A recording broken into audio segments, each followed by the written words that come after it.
वाळवा तालुक्यातील ऐतवडे खुर्द इथल्या वारणा महाविद्यालयात वृत्तपत्र विद्या आणि संवादशास्त्राच्या वतीनं पत्रकार सन्मान सोहळा आयोजित करण्यात आला होता।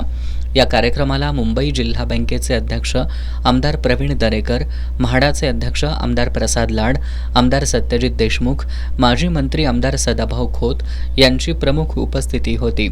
यावेळी मान्यवरांच्या हस्ते पत्रकारितेमध्ये उल्लेखनीय काम केलेल्या संजय भोसले, शिवाजी चौगुले यांचा सपत्नीक तसंच शिवाजी विद्यापीठ अधिसभेवर निवड झाल्याबद्दल वारणा शिक्षण संस्थेचे अध्यक्ष डॉक्टर प्रतापराव पाटील यांचा सत्कार करण्यात आला। या कार्यक्रमात बोलताना आमदार दरेकर यांनी पत्रकारांच्या संरक्षणार्थ कायदा बनवण्यासाठी तसंच पत्रकारांना टोल माफ करण्यासाठी आपण मुख्यमंत्री देवेंद्र फडणवीस यांच्याकडे पाठपुरावा करणार असल्याचं सांगितलं।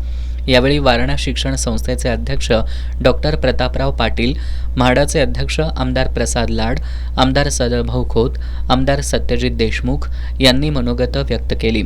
या कार्यक्रमाला माजी आमदार भगवानराव साळुंखे, सम्राट महाडिक, सुखदेव पाटील, अशोक पाटील, जयदत्त पाटील, संस्थेचे उपाध्यक्ष इलाही मुल्ला, बाबासाहेब पाटील यांच्यासह पन्हाळा, शाहूवाडी, हातकणंगले आणि शिराळा तालुक्यातील माध्यम प्रतिनिधी, शिक्षक आणि शिक्षकेतर कर्मचारी, ग्रामस्थ उपस्थित होते।